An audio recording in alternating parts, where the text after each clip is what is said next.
Hey, good morning, everybody. How are you? This is Freddie Ewan, three-time GM of the Year, the 2022 Pantheon Cup Champion, the 2023 regular season champion, the 2024 Pantheon Cup runner-up, and the 2025 playoff failure. This is a big day. It's Championship Sunday. I am here with the greatest commissioner in fantasy football, Mr. Rich Michelli. Rich, last year at this time was a great Sunday for us because we were watching our teams play each other with the rights to go to the Super Bowl. Yeah, what a fun lead up that was to end the season, and congrats to your Eagles. This weekend looks pretty exciting for different reasons. Obviously, the regular NFL. Who you got on these games? I mean, I want to see. I think a lot of people want to see Denver win. I There's a lot of comparisons to like Stidham being like the next Foles or Hostetler or something like that.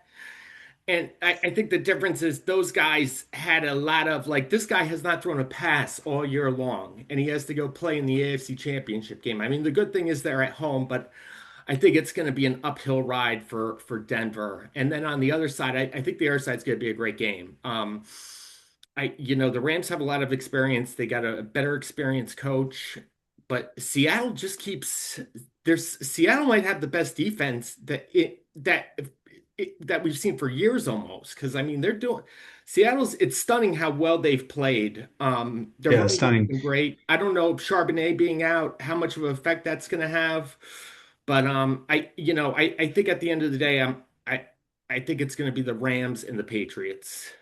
I think both road teams actually win today.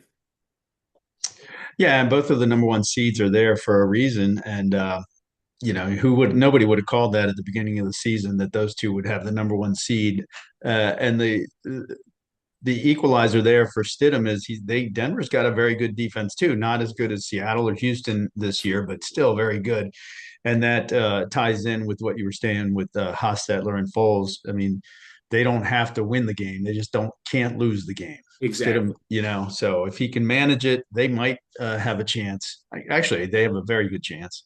I was seeing somewhere where the Patriots had the easiest road to they've had the easiest Yeah, road to the Super Bowl. Champ's yeah. excited, but it's like, I mean, if you weren't an Eagles fan or Chiefs fan last year, you didn't want to see the Super Bowl at all. And I think there's a lot of people in the country that, New Champ said Yeah, something is like a Super Bowl drought, and it's like most people don't even know what, like 31 of the teams don't even know what that means, a Super yeah, Bowl drought. yeah.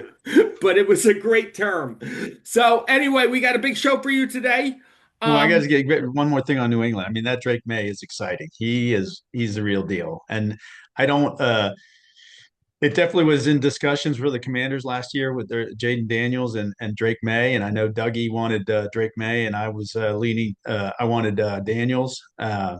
Looked like the first season, settled the score, but these quarterbacks they come on, and this Drake May looks for the real deal. So that might go down maybe 6, 7 years from now as maybe the best quarterback class ever. yeah, yeah, Caleb is looks like the real deal. Daniels was obviously phenomenal. If he can stay on the field, he's super exciting. May obviously, and then Knicks too. It's like Knicks was Knicks picked after yeah, McCarthy. He was picked after McCarthy too, I yeah, think. yeah. Yeah. JJ went a little higher. Yeah, Yeah, I don't know what's going to happen with JJ, but that's those four quarterbacks have looked extremely good. They're the future of the league. got it. Yeah, it's So funny how it refills like that. yeah, Just when you think, oh, there's no good quarterbacks, and all of a sudden, yeah, there you go. And the great thing is for those four teams too is they're on rookie contracts. This is the yeah, time where you can really yeah, beef up and get your team together. And it's like you look at Washington was in the NFC Championship last year. This year you had the Bears go deep with him, mhm, May and Nick. So it's really like it's pretty unbelievable how competitive this league is and how much it is fun to watch every year and how yep. things can change dramatically. Our league is the same thing, the TPFFKAL. This is very exciting that we're going to have a presentation at some point for my man, but can we see the Pantheon Cup? Can we see Yeah, the championship? congratulations to cousin Pat, and we have our newest addition to the league here, championship trophy. Get in there, That thing is absolutely beautiful. and not to be outdone with our champions. Look at all those names there. The Godfather, the inaugural winning, of course, TOD, the Team of Destiny. James FJTK, the Rock Throwers pulled it off in 2024, and now Cousin Pat joins the elite group of Pantheon Cup champions. Yeah, and not to be outdone, all the other teams that haven't won it yet, this could be yours very soon. Got to Could be keep yours. pushing So, forward. so before we get started on the awards, I just want to make sure that I have this right. Let me just read something really quick. Give me just 1 second if I could track it down. So a bet is defined in Webster's dictionary as to risk something against someone else's something on the basis of an outcome of a future event, such as a result, race, or game. The big key in that is to risk something against someone else's something. That's a bet. So me and Pat had a bet. He does not have to watch every single fantasy football show with Freddie. You and that. He probably got the worst of it. I did not win this bet. Cousin Pat, here is the Jackson Dart jersey that I am wearing for the show. So I'm going to put the Jackson Dart jersey on, and you guys can enjoy me with this Jackson Dart. I'm going to look like a homeless person by the time I get this on, but here it is. Here it is. I am wearing a New York Giants Jackson Dart jersey for the first time ever. I think the only thing I could think worse wearing is wearing like a Troy Aikman jersey or a Dak Prescott jersey. But this is pretty bad. Yeah, I mean, a Giants jersey is a bet. It's a loss, but it's not the worst thing in the you could be. You're right. It could be an Eagles jersey or a Cowboys jersey. Oh, there it is, Pat. Jackson Dart, baby. Great year for Dart. Who knows what the Giants are going to do? They got an exciting future too. So, Cousin Pat's he's conflicted here. What would be make him more happier? This giant trophy of his coming his way, or that Jackson Dart jersey looking on you? That's I mean, I'm telling you, I gave cousin Pat so much shit for almost 2 years, and the fact that yes, you I did. mean, he pretty much just took all that shit I thrown at him and just threw it back in my fucking face. Yeah. He just stuck it right to me. He didn't talk the talk, but he walked the walk. Unlike me, all I did was talk the talk. So we have, I mean, it's such a competitive league we have. We haven't had a repeat champion. So this will be cousin Pat. The pressure is on him. It'll be difficult because of the cap salary that we use and everything, but I can't wait for the new season. And the other guy, Teji, the runner-up, let's not forget about him, coming on very strong too. I mean, he's gone farther in each of the 2 years he's been in the league, and nothing to do now but just win the cup. So I really like Teji's chances in the next couple of years. And my boy Jimmy, he's got to win it eventually. Jimmy's got to win it eventually. This year will be difficult for him, but got to say the James has good cap. Teji has good cap. Jimmy does not, and cousin Pat, I don't think he does too. I'm trying to pull it up at the moment. I think cousin Pat just bought one guy. I think he just bought Jinty. I think he's still got some. Maybe I'm wrong. I mean, he had a great team put together. Yeah, Teji's at 181. James is at 200. Jimmy is at 175, so he's not in terrible shape. I think I'm the only one in super And bad cousin shape. Pat is at one at at 90. Oh, 90. Okay. All right. Yeah, Well. yeah. So The let's next go is Joe through. Moo is at 126, so he's dug himself a hole. Oh, Joe Moo. Don't even. Joe Moo's still got to make the playoffs first in this league before we get to any kind of Pantheon Cup talk.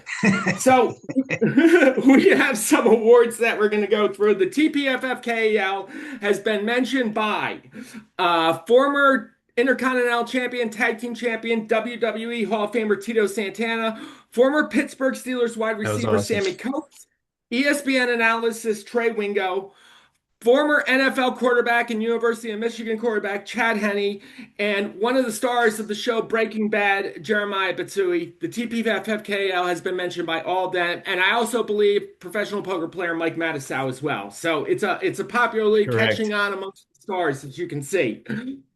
So let's start Correct. out. We're going to start out with the rookie of the year. This was all voted on by the GMs player wise. The rookie of the year in the league, the best rookie to grab was. The nominees: Harold Fannin, Emeka Mbuka, Tedero McMillan, and Tyler Show. And the winner, what did you vote? I think I voted. I think I voted a Mecca, even though he fell off. But The winner, Harold Fannin, Harold Fannin. Harold tight Fannin. end, came on strong. Faltered at the end of the year, if I'm not mistaken, but strong middle of the season, which really boosted his draft stock. I had a bunch of who was the guy who was ahead of him? I know I kept him in one or two leagues. Was Loveland? I think Loveland was. No, the guy in the Browns who was ahead of him. He was supposed to. I gotcha. Yeah, I can't think of it. I can't Sorry. think of him either, but Fannin pretty much took his job, and Fannin was. I think Fannin was on the waiver wire everywhere too. I mean, you could have got him Yes, on the waiver wire. yes, he was. Yeah. Going next, our next is it the waiver wire pickup of the It year? is a waiver wire. So to your point, the nominees: Matt Stafford, Michael Wilson, Harold Fannin, and Jacoby Brissett. I voted for Matthew Stafford. I think I voted for Michael Wilson, and the winner was Matthew Stafford. And who had Stafford? Was it Jimmy who had Stafford? You would have to have me look that up. I know Jimmy had Stafford in one league that we're in, but I mean like yeah. I mean Stafford was a top three quarterback this year. I think he was like right behind Allen and whatnot. And went late in a lot of rounds, but unbelievable year by him and looking to get his second Super Bowl. Yeah, pretty good. He was great in Detroit, and that was so strange that they swapped quarterbacks like that. And he's still doing good. That's so. He's the old man Well, in the league now, isn't he? Pretty much. yeah, he sure is. I mean, besides Rodgers, he's the old guy, and he's I mean, he's still balling out. He's got a great team, he's got a great coach, but he's still balling out. Well, Rogers is a whole different story. I was Yeah. just trying to think of like Rogers. Oh shit, he's still in the league. I've already considered he's out of the league now. The bust of the year, everybody knows who the bust of the year. I bet this guy was unanimous. Go ahead with the nominees, but I Nominees: Justin Jefferson, Ashton Jeanty, Brian Thomas Jr., Lad McConkey, and he was not unanimous. Brian Thomas Jr. got a lot of votes, which deservedly so, because actually Justin Jefferson, I think, ended up top five in wide receivers, like per game or something like that. oh Or no, really total points because he didn't get injured. He played every game, consistency. But Justin Jefferson did win because the expectations were so high. Yeah, Jefferson was a total bust. Brian Thomas did not have a good year. I made it's the trade that I made with Pat last year. I gave him cat money and I gave him Bucky and Brian Thomas, and he kept both of those, rightfully so. They were cheap, and luckily they both of them turned out. Bucky was hurt, Thomas was a bust, but Pat just had the players where that didn't matter. Usually, sometimes if you have a team like that where you have two keepers that have such a bad year, you're not going to come back from that. Pat had Tyreek Hill injured, but he had Devontae Adams who had a great year. CMC really carried him. So just a great team that Pat had, and really stuck with Baker Mayfield the whole time and got the championship that way too, proving that you do not need a great quarterback in this league almost. Yeah, it's gone both ways in our league. Definitely the quarterback has won it, and definitely the big quarterback has not won it. So yeah, this is a very competitive league we have. Yeah, absolutely is. But Brian Thomas Jr., I think the whole season, I mean, he was just terrible. Oh, I he don't was think he awful. had many Yeah. games at all that you could have been happy with. And crazy because Jacksonville was a good team. Lawrence had a career year, and basically the ball wasn't going to him. Yeah. The MVP of the league, the MVP player of the league. Go ahead, read the nominees. I have a couple thoughts on this, but Nominees: Trey McBride, Jackson Smith and Jigba, Puka Nakua, and CMC. wow, I mean, you could make a case for all four of those. McBride kind of had a Travis Kelce year where if you had him as your tight end, you were ahead of everybody. You had that point that you had that slot dominated. Puko had a phenomenal year. JSN, somehow, I mean, this guy was a third, fourth round pick in a lot of leagues, not high on the thing. And this guy just, went off, unbelievable year. But I think I picked, this guy was consistent all year. PPR dynamite when it comes to, a running back that can catch and run out of the backfield. I think I voted for CMC. And CMC did get the most votes just over Puka because Puka was insanely good. Jackson Smith, to your point, for his draft value was very good, and CMC, unbelievably stayed healthy. And how high can he be drafted next year? I don't know. I, I I think mean, people will be reluctant again. it's going to be, yeah. I mean, it's going to be interesting. I know that there were a lot of leagues where a lot of best balls too that I played in where I, passed on CMC, and I think a lot of people did that. And it's so funny because you just look at I mean, the unanimous overall pick, and he had a good year, but not a great year. But Chase was obviously the unanimous overall pick. And then, I mean, there were running backs that went before CMC like Barkley. Barkley did not have a great year at all. Gibbs had a good year. There was another running back that I think was taken before those guys. Oh, Robinson, and Robinson had a great year too. But it's always funny how you look at the first round and there's usually half are busts and or not as good. And you look at the second round like Taylor. Taylor fell off at the end of the year, but I mean he was a second round pick. So if you had Taylor on your team, Hmm. great Hmm. great things happen. But it's always Yeah, he got you to the playoffs, but I don't think he won you the league. no, not at all. Just This is circling back, Matt Stafford was with Chicken of the Cave this year, and I think Jimmy started with Hurts, didn't he, as their quarterback? But he ended with no, Drake May no, and Dak Prescott. yeah, no, the vendor started with Hertz. Okay. Then I ended up on, but there you go. Jimmy had Drake May and Dak. He had two great quarterbacks on his team. I always give him shit because he told me that Hertz was going to retire as a TDKer, and didn't end up happening. And he sold him off last year. So this is a very personal award, being the three-time GM of the year, the only other GM of the year, Brian J. McCluskey, who I'm sure is watching at home somewhere, getting ready for his Seattle Seahawks to play. He is the only other GM of the year. This I will have to share the reins as a GM of the year in the league. I know I didn't win the fucking award. I know that. Um, Everyone knows who my vote was. The guy sold off his team, made the playoffs. That was my vote. Might not be Almost in the every. money. Could have been in the money. Yeah. Yep, That's you got to put yourself in place to make the money because make the playoffs and don't win anything is the same as everybody else that didn't make the playoffs. absolutely. But I mean, it's like you sell off your team and you get the opportunity, but All he right, here made are the that much vote of a chance once getters. he got in there. So Vote getters for manager or GM of the year. Bowser, Jimmy, Cousin Pat, and Teji. And the winner of the 2025 GM of the year is Jimmy with his, Jimmy, yeah, with well his deserved. super. Well He had the number deserved. one seed. He was very strong from top to bottom. He positioned himself in the offseason. He bought like three of my players and then kept adding to it as the season went on. He had a strong year, 12-2 finish, and just couldn't get to the finals again.